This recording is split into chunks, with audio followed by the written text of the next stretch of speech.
1993 fut une année pleine d'expériences très inhabituelles pour Ron. Ces événements ont en réalité commencé en décembre 1992, lorsque Ron a eu une rencontre fortuite avec quelqu'un qui connaissait la famille de l'homme qui avait travaillé avec Ron de 1979 à 1982 lors de ses fouilles dans le jardin du tombeau à la recherche de l'Arche d'Alliance. Le nom de ce jeune homme est Jamal. C'est un Arabe pour qui Ron avait beaucoup d'estime. C'était le jeune homme frêle qui aidait Ron à ramper à travers les petits passages qu'il découvrait dans le dédale de tunnels à l'intérieur du mont Moria. C'était le jeune homme qui, en janvier 1982, est entré dans la chambre où Ron a plus tard trouvé l'Arche d'Alliance et qui est ressorti en hâte, essoufflé, en demandant « Qu'est-ce qu'il y a là-dedans ? Qu'est-ce qu'il y a là-dedans ? Je ne retourne pas là-dedans ?» Il a alors quitté les tunnels et n'y est jamais retourné. Ron racontait l'histoire de Jamal, le suppliant de venir chez lui à Hébron pour aider la famille à comprendre la cause d'une série d'événements étranges qui tourmentaient la famille depuis un certain temps. Mais Ron hésitait à prendre du temps sur ses fouilles pour y aller. Finalement, un jour, Ron fit une prière et demanda que, s'il devait y aller, il pleuve. Et lorsque le lendemain arriva et qu'il plut, Jamal le convainquit d'y aller. Alors Jamal raconta à Ron que chez eux, ils voyaient sans cesse du feu sur le terrain derrière leur maison. Quand ils allaient voir ce qui brûlait, ils ne trouvaient rien. Aucun bois calciné, aucune terre brûlée, tout simplement rien. Et ils avaient peur. Alors Ron accompagna Jamal, rencontra toute la famille et se rendit avec eux à l'endroit où ils avaient vu le feu. À la grande déception de Téhéran, il n'y avait rien à voir. Alors qu'il observait le terrain utilisé comme vignoble, il aperçut une parcelle nue de calcaire affleurant à la surface. Ron ramassa une grosse pierre et la jeta sur le calcaire.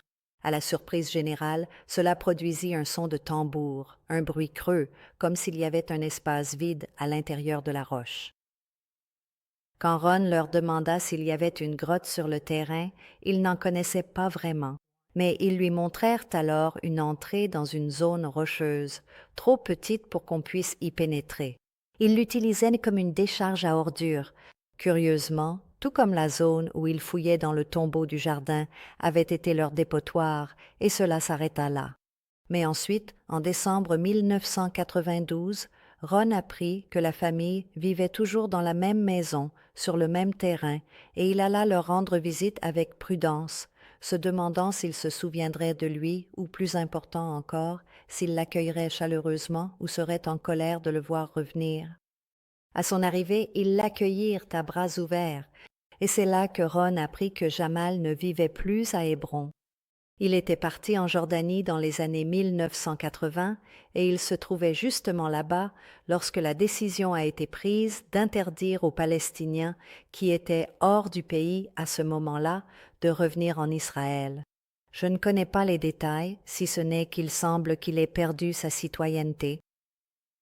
Miraculeusement, en avril 1993, nous étions sur la route de Jérusalem à Hébron. C'était un voyage dangereux en 1993. À l'époque, il y avait de la tension dans l'air. Nous avons dû louer 2 véhicules en Israël, l'un auprès d'une compagnie israélienne pour les déplacements en Israël et l'autre auprès d'une compagnie arabe pour les zones palestiniennes. Sinon, notre voiture aurait été caillassée. Si nous conduisions la voiture israélienne en territoire palestinien, nous gardions le kéfier arabe bien visible sur le tableau de bord, comme on nous l'avait conseillé. C'était un signal pour les Palestiniens de ne pas caillasser la voiture. Et encore une fois, nous étions nerveux. Ron pensait que le terrain de cette famille abritait la véritable grotte de Mapila, la grotte funéraire d'Abraham et de sa famille. Il ne leur avait jamais dit cela auparavant et il savait que ce serait un sujet sensible, étant donné qu'ils étaient arabes et qu'ils vivaient à Hébron, près du site traditionnel. L'histoire est longue et dans cette partie, la première, nous allons aborder l'histoire de la famille avec ce terrain. Je ne peux montrer aucun visage et je protégerai leur identité. C'est une famille merveilleuse qui nous a traités comme Abraham aurait traité n'importe quel étranger venu chez lui. Nous avons séjourné dans l'une de leurs maisons et ils nous ont servi les meilleurs plats qu'ils pouvaient préparer. Leur terrain était une grande plaine plate au sommet d'une colline à Hébron. Ils avaient des vignobles et cultivaient la terre. Alors que nous étions assis là-haut une nuit, ils nous ont raconté comment ils pouvaient s'asseoir là et observer les missiles Scud pendant la guerre du Golfe. Étrangement, je me sentais en sécurité ici, et Ron aussi. Je pouvais dire que l'endroit où ils avaient vu un feu brûler dans les années 1970 se trouvait ici.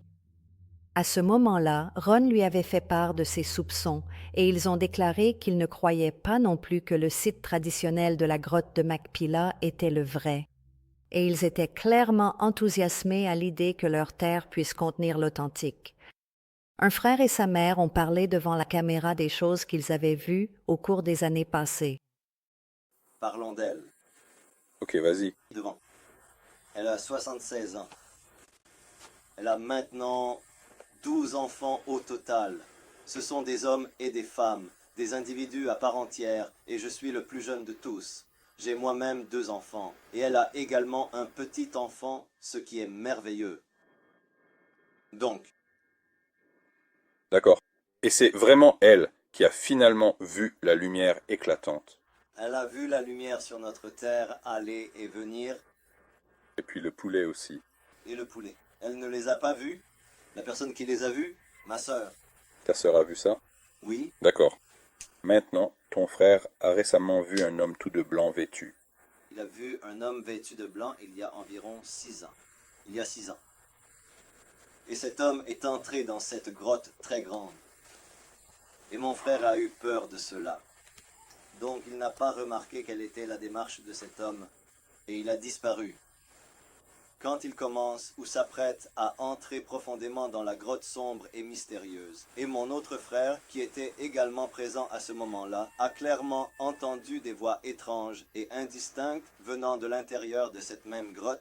Tu sais, je pense que dans cette situation particulière, Jamal m'a raconté ces choses il y a plusieurs années, en 1979. Et je suis venu frapper le sol et le sol était creux.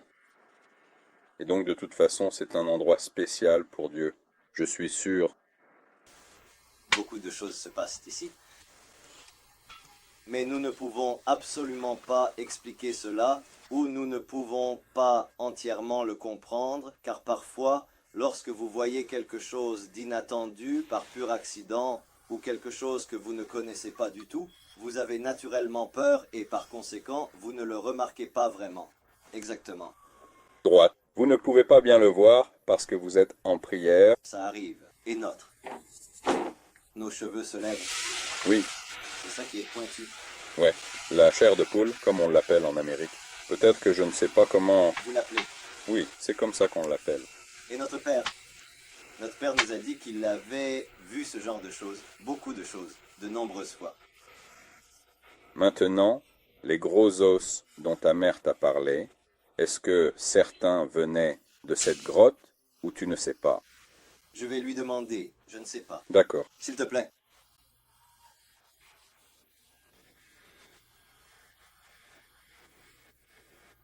Elle les a vus dans la terre, pas dans la grotte. Pas dans la grotte. Ouais. Et ils ont des dents. De grandes dents. C'est comme ça dans Cube. De grandes dents comme ça. Ils étaient, comme je l'avais dans les... Hier. De très très grands crânes jaunes. Crâne jaune. Demandez-lui de tenir ses mains à peu près de la taille des crânes. Si tu... On ne peut pas.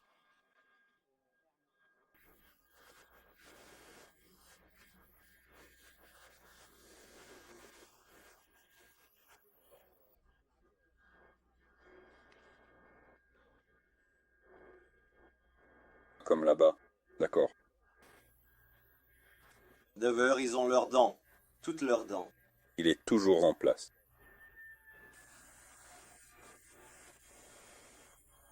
Quel est donc ce nom? Cuisse. Os de la cuisse. Feur. Fémur ou cuisse? Cuisse. Cette cuisse est environ 2 fois plus grande que la nôtre.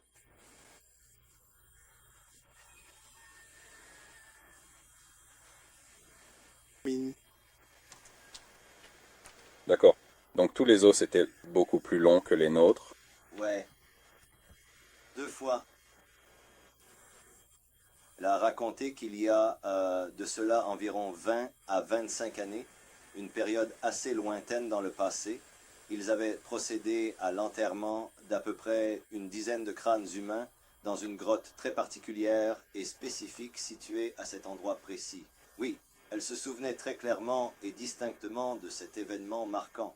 Et mon père m'a dit avant de mourir que pendant qu'ils creusaient la terre pour la cultiver, ils ont trouvé 3 personnes qui étaient enterrées depuis très longtemps, à environ 3 mètres de profondeur.